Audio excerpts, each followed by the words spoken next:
Welcome back to the homestead. Here we are in Castle Rock Farm and Homestead in front of the chicken shed. Based on the title of the video and where we're at, maybe you figured out what's going on. But just want to go over our chicken shed with you real quick. It's not a structure we've really covered much. What it was is a pre-manufactured, what is it? I can't remember how big it is now. 10 by 20. 10 wide, 20 long, pre-manufactured shed. I ordered it to what I wanted. We got it pre-COVID, so it really wasn't that expensive. The whole entire structure customized with 2 windows, the multiple doors. You can see the other door behind me. Was $6 grand, a little north of $6 grand, which really isn't bad at all. Now they're quite a bit more for something this size and customized.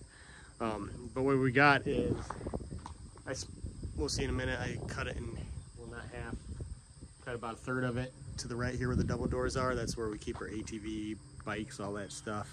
The other parts are chicken portion, where we have our brooders and just all our chicken junk, some goat junk and rabbit junk and feed and all that stuff. We didn't have a barn, so this was our barn. Speaking of barn, there's the tractor. I added on the little lean-to here at a later point, just to back the tractor under to keep it out of the elements. So I had to match up the siding and stuff. Kind of did a custom mix of paints and stains and stuff, and I think I got it pretty darn close. Had a custom order the roofing to match. That was another, I don't know, $1,000 bucks. So I mean, then I finished off the inside with a bunch of, wired it so we can plug it into the house with an RV plug. A lot of it was stuff I already had and I have to buy a lot for it because it's old projects and stuff. All told, there's maybe 7,500 bucks into it, maybe 8 for a barn, and that's our barn. So I said I had a bunch of other little sheds for all the stuff. I don't know if you can see in the weeds and the chicken thing. Kind of see it right there, the extension cord running. Let's get over there and see if we can actually see it. Got some stuff in the way. Banging and bumping stuff here, so audio probably isn't great.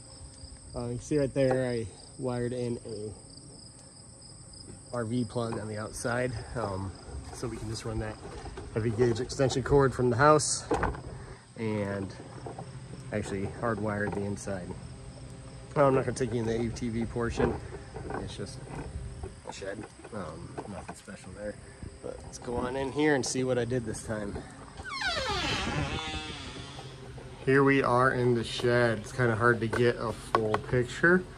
I added that wall there and covered it in the MDF. That's where we came in. Got a window fan running for ventilation there. Got that window open.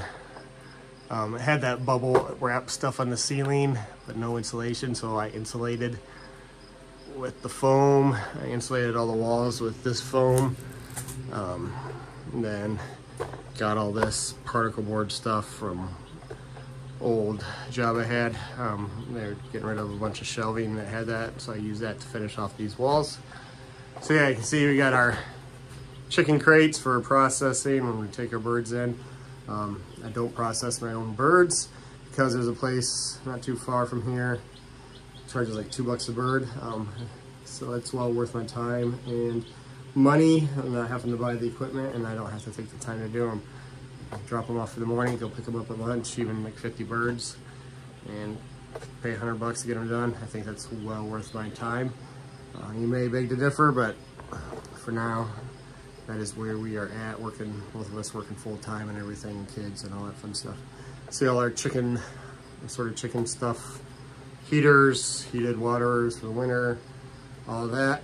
You see the wiring, I wired it up in here. We got cages. I think I'm gonna use these to redo the rabbit shed at some point here, get a better setup in there.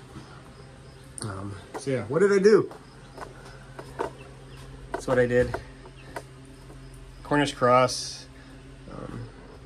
So the other day the wife said, hey, we're getting low on chicken in the freezer. So a couple of years, it's been 2 years almost since we did our last run. Did like 50 birds. I don't know, sold 10, 15 of them off. It kind of basically covered the cost of doing the birds.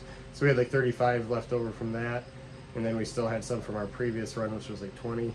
So we probably had 45, 50 birds in our freezer 2 years ago, and have run through them finally.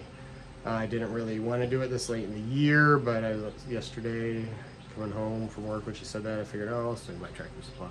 If they have them, great, I'll do some. If not, I'm not going to do it. Got there, they didn't have any.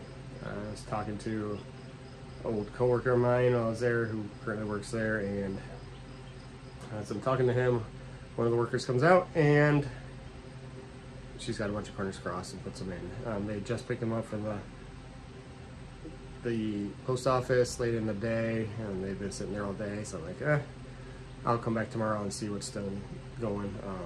Didn't want a chance getting them, have to take them back if they died or anything. Went back today, they still had a bunch of them, so I went ahead and bought 15 of them. That way, if for some reason I can't get them into the guy that usually processes for us, I can do it myself a little bit here and there, even by hand, just would skin them instead of plucking them. But yeah, that's what I did. So there they are. They're in there. There's 15 of them. Just, it's pretty warm in here. 86 degrees according to the thermometer over there. I usually like it between 80 and 90. So that's just set on brooder setting. So if it does get cool, especially overnight, it'll get cooler in here. They'll be able to run in there and keep warm. You can see. There, a bunch of them are crapped out already. They've only been in here half hour or so. Got their food, got their water, dipped their beaks in, they started drinking right away. When they get bigger, I just spread this shelving out across it to keep them from jumping out.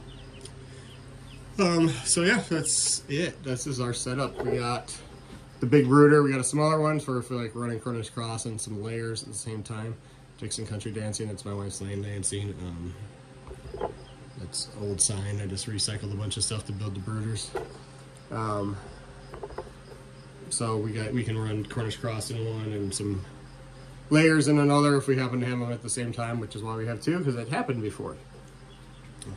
But for ventilation here, got that window open, like I said, just got a in-window fan, got that cranking, it's pulling some decent air through here. Keep them nice and cool during the day. Otherwise, this still, even with the insulation, can become a little bit of a sauna. But at night, it helps it keep it a little bit warmer in here. Then they'll have the brooder to get under and keep warm in there as well. So, got 15 of them. I did not want to build well, I did originally want to build a chicken tractor and document that for the channel. But then late in the year, I'm like, I don't really want to do that now. I'll wait till the next year when we're going to do them.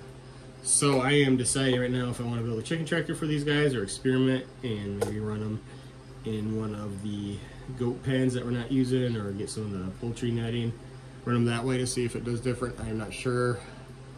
Kind of still leaning toward the chicken tractor just because I can get them, I don't have to buy the netting and get them out where I want them in the regular grass. But we'll see. They'll be in here 2 or 3 weeks, so I got some time to figure that out. So once again, thanks for joining us on Castle Rock Farm and Homestead. Follow us with the chickens now, and we'll see where we go with that, whether it's a chicken tractor or experiment and kind of free range them. And follow us with that and see how that goes for this fall. Like and subscribe so you know when we do it and you can see it happen. Help us keep growing and seeing what's going on here. But other than that, thanks for joining us once again. We'll see you next time.